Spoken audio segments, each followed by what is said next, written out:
is she really the person that I thought she was? Especially as somebody who grew up watching her. And on Netflix, they just released a new documentary about America's Next Top Model. And this is a three-part documentary that they did, and it was kind of diving into like a reality check of this reality TV show that took place. It started in 2003, and I believe it ended in like 2018, 2019, somewhere in there. I know it was before COVID because a lot of people were binging America's Next Top Model during the whole COVID. We were all locked in our house during COVID. And so here it is, 2026, 23 years after the first episode of America's Next Top Model launched. And we have a documentary that shows things that happened behind the scenes with that TV show, how it all started, things that happened that were super controversial. And from my perspective as a younger teen and a young 20-something adult, basically I was the age of these contestants when they were competing in this show. If you guys haven't seen this documentary yet, I definitely suggest that you go check it out if you were a fan of the show. Coffee break. This show, America's Next Top Model, was a TV show that came about when I was about 15 years old, 14, 15 years old. It was not a big TV show until I was in college. Like, this was something that I didn't watch on a regular basis when I was in high school because I didn't have access to primetime TV. So I didn't start watching this TV show until I got to college. And I had a friend who was my roommate. It was my junior year of college. She was totally into it. We both were like interested in photography, modeling, fashion industry. Like, she started a fashion blog after we left college, and we would watch America's Next Top Model circa 2010, 2009, 2010. So by this point, they had been in quite a few cycles by that point. I want to say I started watching around the cycles when they were having the petite models on that were 5'4". They couldn't be taller than 5'6", but there were actually other seasons that I had watched even before then. So, and I have since watched America's Next Top Model way before this documentary came out because it was actually on, I think it was Hulu or CW or something, where you could stream all of America's Next Top Model. And so here I am. I am 18 years old, 19, 20 years old, watching America's Next Top Model as an aspiring fashion persona. I loved fashion. I was a writer, a journalist in college, and I was also an aspiring photographer. And one day I wanted to be one of those people that was either, writing and featuring the girls who won in America's Next Top Model, or I wanted to be the person, photographing models. Like, I wanted to be somebody like that. So I really looked up to this show, and I really looked up to Tyra Banks because she was, I hate framing it like this, but she was a Black model, and it was very uncommon for somebody of her color to be so successful in the fashion industry. Not to mention that she was very voluptuous, very curvy. So she was actually a Victoria's Secret model. And I worshipped her, more or less. Like, I thought she was just so inspiring because she came from nothing. She made a career from nothing, and then she made this show basically from nothing. And it was just really inspiring to me to hear this girl who had come from nothing and made this amazing career for herself. Because I was a girl who came from nothing, a small town in Indiana, and I wanted to be that person who quite possibly changed the world. And that's what I wanted. I wanted to be somebody who could change the world. And that's why she was so aspiring to me. But as I sat down to watch this documentary, here I am thinking, like, reflecting back on 20-year-old me watching America's Next Top Model wanting to audition for America's Next Top Model. And I remember watching some of the cycles where the girls had had their teeth worked on. And I was like, if I ever got on America's Next Top Model, they might fix my teeth because I have potential. I was also not the shape that I am now. I was way skinnier. I was like 120 pounds wet. I was so skinny back then. And I was tall, 5'7". So I was the shortest that you could be for like a regular model. But in heels, I was like, I can wear 4-inch heels. I can do it all. I can walk. And I wanted to be possibly one of those models. And so I was like, okay, let's do it. Well, so that's me thinking back as I'm just tuning into this documentary. And what I learned about this entire thing just kind of blew me out of the water, because there are so many things that I never even thought of as a viewer of that TV show, because I was growing up in those times. And looking back on it now, I can see how controversial these things are and were back then, but nobody said anything about it. So that's the thing that really I learned from this entire documentary series, was that there was a lot that happened on that TV show that like should not have happened ever. It should not have happened. So, I mean, again, if you've seen the Top Model like TV series, definitely leave me a comment down below if you have seen the documentary. I want to have a conversation with you in the comments, because it's just very enlightening. Yes, Tyra has been one of my role models for a really long time, and I'm 37 years old, so I would say for a greater half of like 20 years. I remember seeing her on The Fresh Prince of Bel-Air. Because that was a TV show that I watched when I was a kid, and so I just really respected her. And this documentary really opened my eyes to somebody that I felt like I kind of knew, because there were so many women who looked up to her, especially on the Top Model show. And come to find out, is she really the person that I thought she was? Especially as somebody who grew up watching her and watching America's Next Top Model and seeing her mentor these girls to become the next top model.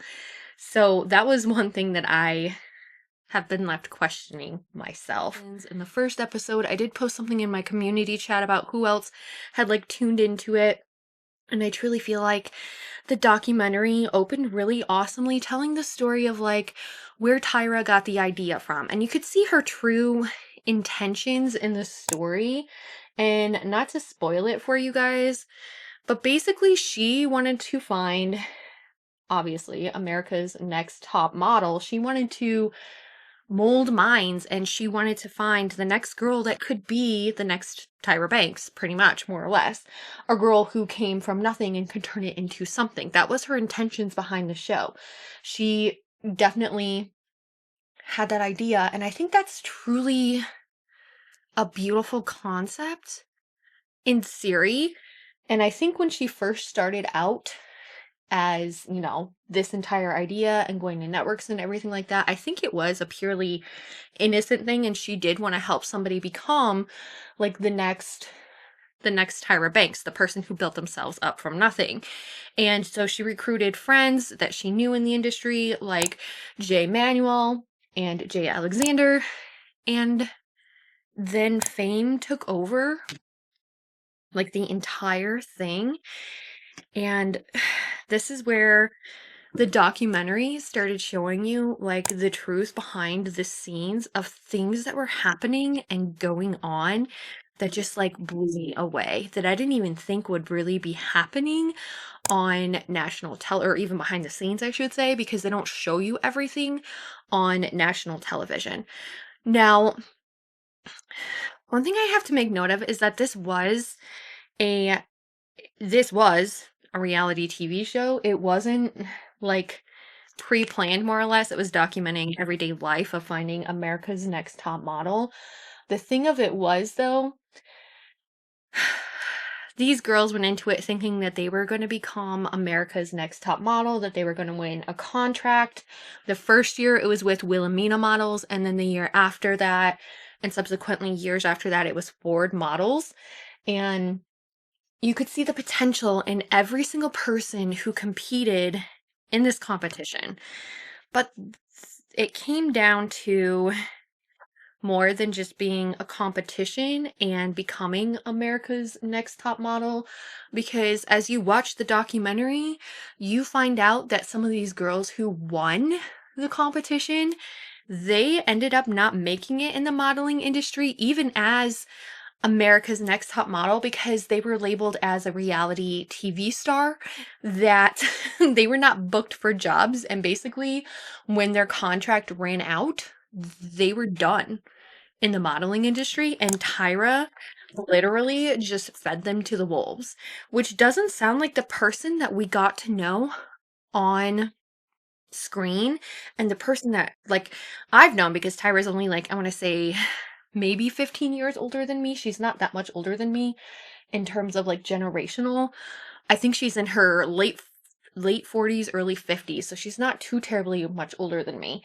And she fed those girls to the wolves. And after they were done with their modeling contract, it wasn't renewed, or they ended their contracts early because literally they had no jobs because they were correlated with being a reality TV star. And a lot of agencies didn't want people like that, apparently. And Tyra, being the one who handled the sweepstakes and who handled, all the stuff that happened with that TV show, unless it was, the network that also got those deals as well. She never helped those girls afterwards. She trained them to be America's Next Top Model. They won, and then nothing became of it. And it was kind of like just all for entertainment. And that entire documentary literally just emphasized on the fact that it was all just for show, which is so sad to think about now, because America's Next Top Model, for girls like me who grew up literally while it was being made, all we could think about was becoming America's Next Top Model, because we wanted that Cinderella story. Every girl who auditioned for America's Next Top Model wanted the Cinderella story. And I guess there really wasn't a Cinderella story at all. Setting that aside, that the contracts, like, they were just kind of bogus and nothing really happened to some of these people, there were some contestants who opened the doors for other models in the industry, like Whitney. I remember her cycle. And she was a plus size model who won. I was so surprised that she won when she won her season. Like, my friend and I were just like sitting there staring at the TV, like, a plus size model, because they were literally reaming girls out left and right for gaining weight and, weighing too much and all that sort of stuff. That's a whole other issue. But they elected a girl who was plus size, and she won one of the cycles for America's Next Top Model. That also gave me hope.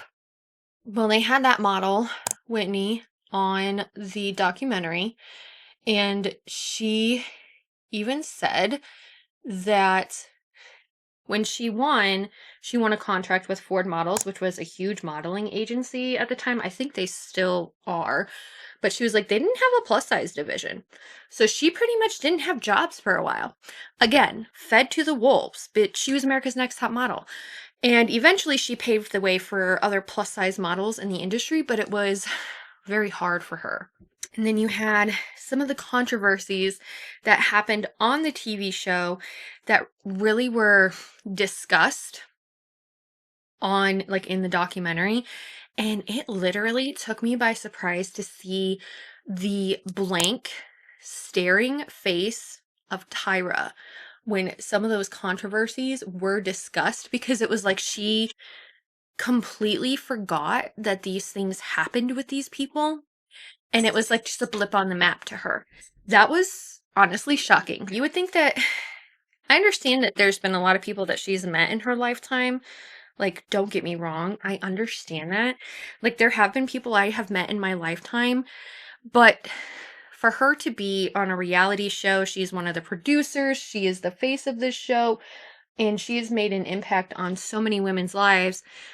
You would think that these would be things that would stick in her brain a little bit more, especially the controversial things. And she was so like deer in the headlights about everything. I was like flabbergasted. I was like, how could you forget that that happened on your TV show? Like, America doesn't forget. And we watched how many TV shows, how many episodes of America's Next Top Model? You know, you've been included in them, you edited them. She edited them, so she would know. And she was just like blank in the face.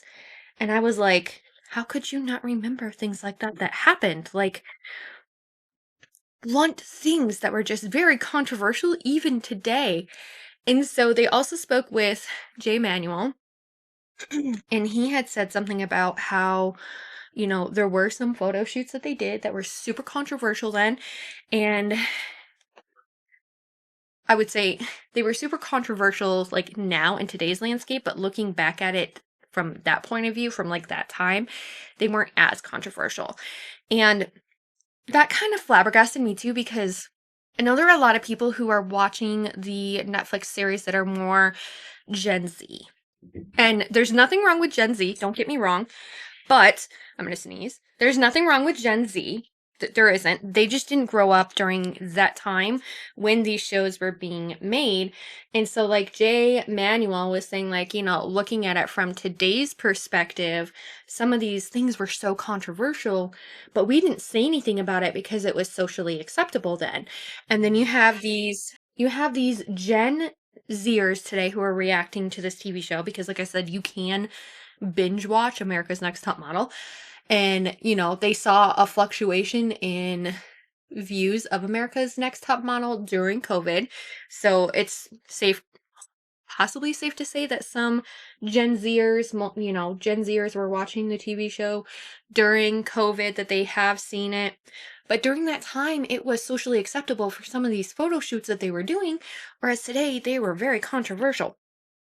And so that is one thing that the show tried to bring light to, was that, you know, back then it was okay, it was socially acceptable, but today it wouldn't be socially acceptable. And then other things that it brought to light was the fact that even though these girls, they were not paid, they were just contestants, they were not paid, mind you, they were just contestants in a reality show. The judges were paid, but the girls weren't paid, not that I know of anyway.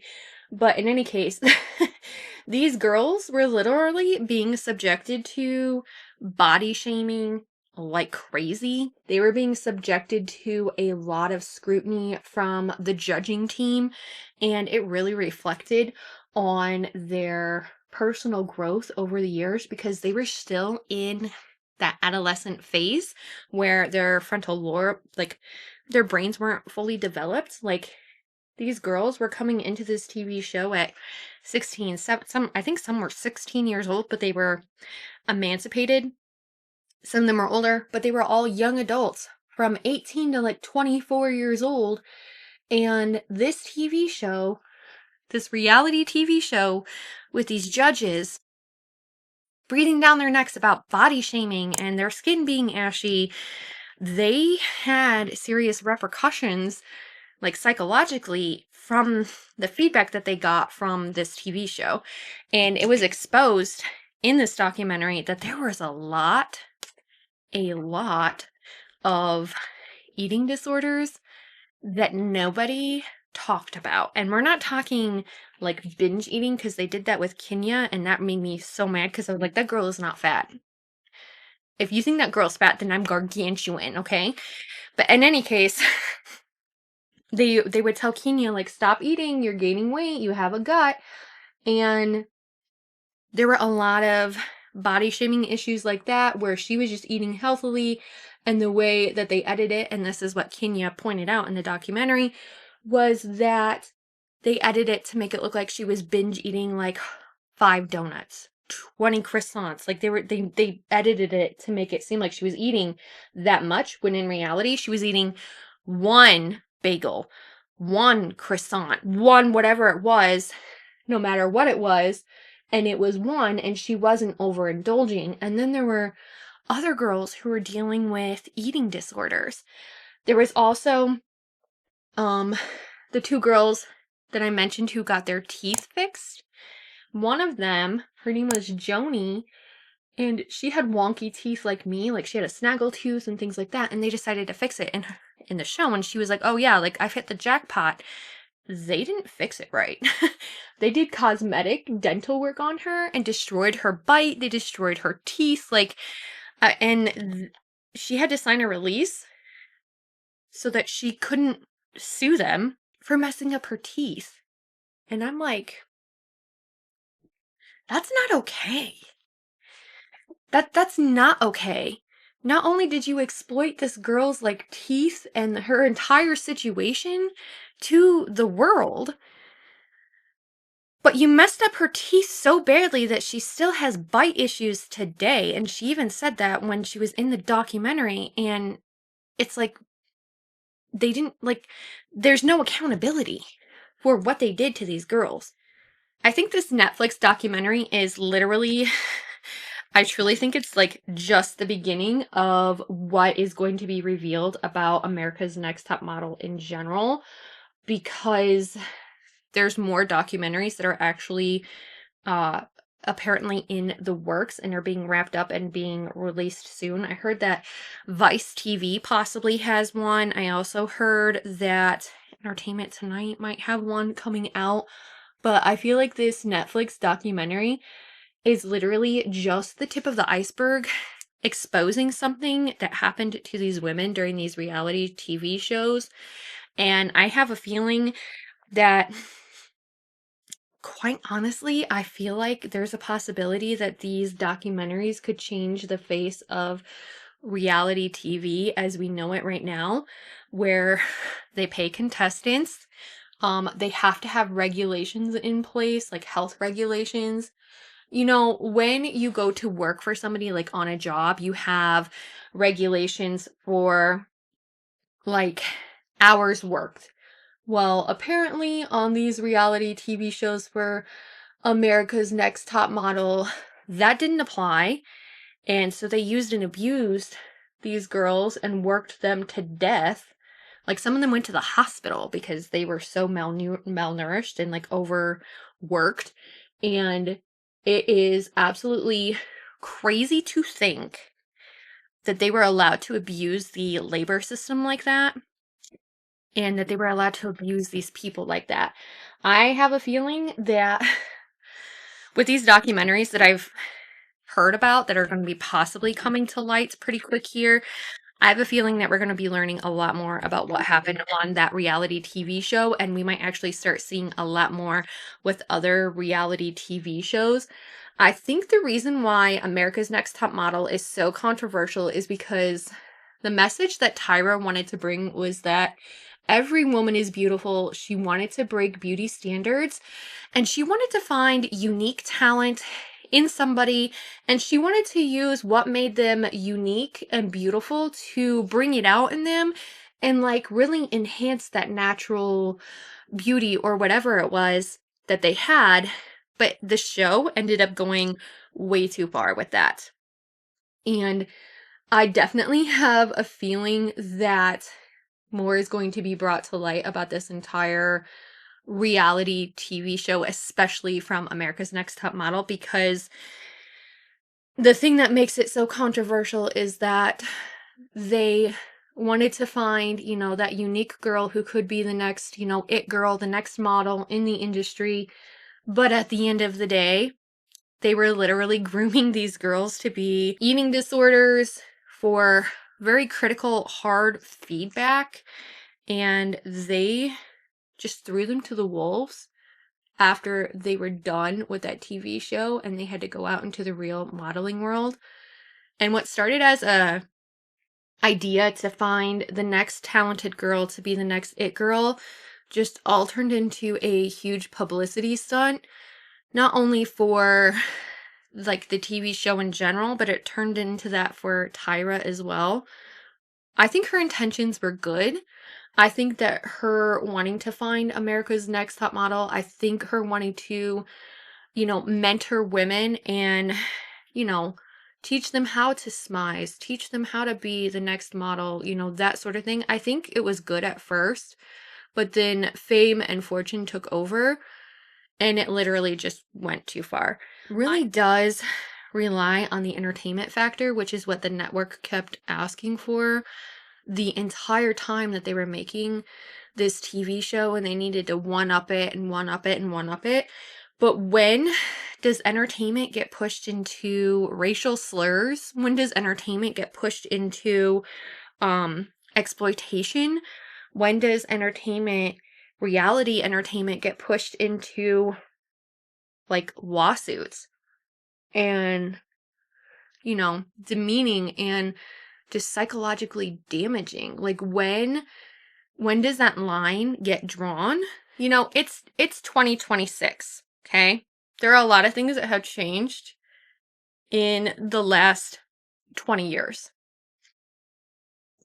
I was a young teen when this TV show started, and now I am a almost 40-something adult, and looking at some of the things that they put these women through. If it was my daughter going through that situation, I would not hold back because of what they did to these girls on this TV show. It just was completely unacceptable for the sake of entertainment. Honestly, coming from that journalistic background and also from a beauty background, because I do keep track of fashion, I do keep track of beauty, it really makes me wonder. And also because I kind of have like that lawyeristic, analytical mind, it really makes me wonder if we're going to start seeing legislation come forward, or even just like movements coming forward that has to do with reality TV stars and the fact that they are exploited, they're not paid, that these networks take complete advantage of these people who technically volunteer to be on the show, but they don't follow like labor law regulations at all. Not at all, which should be illegal. Working these girls for 14 hours, 16 hours, 24 hours, that should be completely illegal. Withholding, breaks from them, not letting them go to the hospital. Those sorts of things should be regulated even in reality TV. And it should not be disclosed under a non-disclosure agreement or a part of their contract that they signed that they can, not go after the network or the TV studio or even the producers or even the people filming these situations. They can't hold them accountable. And I have a feeling that legislation is going to come out pretty quickly after a lot of these documentaries come out about these reality TV shows that is going to regulate those sorts of things. And I'm hoping we see it. I'm hoping we see a change in reality TV. And I heard through the grapevine there might be a cycle 25 coming of America's Next Top Model, because apparently people can't get enough of America's Next Top Model when they were binge watching it, and they're working on doing a revamp of the show. And honestly, I hope those regulations come out before they do any kind of new revamp with America's Next Top Model, if they do one, because that is totally and completely unfair to all of the contestants who are on that TV show. They should be paid. They should be given breaks. They should be given time to sleep. Their entire life should not be documented ever. Going into the bathroom, not cool. That's an invasion of privacy. Like, yes, it's reality TV, but there need to be regulations in place. So that is what I learned from watching the 3-part docuseries about America's Next Top Model, Reality Check, and also what I think is going to be happening with reality TV in general. And I want to know what your guys' thoughts are on this entire thing. And I also cannot wait to see more docuseries that come out about America's Next Top Model in general, because it revolves so much around beauty and fashion that I really feel like it impacts me not only as a viewer, but as a beauty fashion consumer. So if you guys liked this content, you liked this Get Ready With Me, definitely subscribe, and I hope I get to see you in the next one. Bye.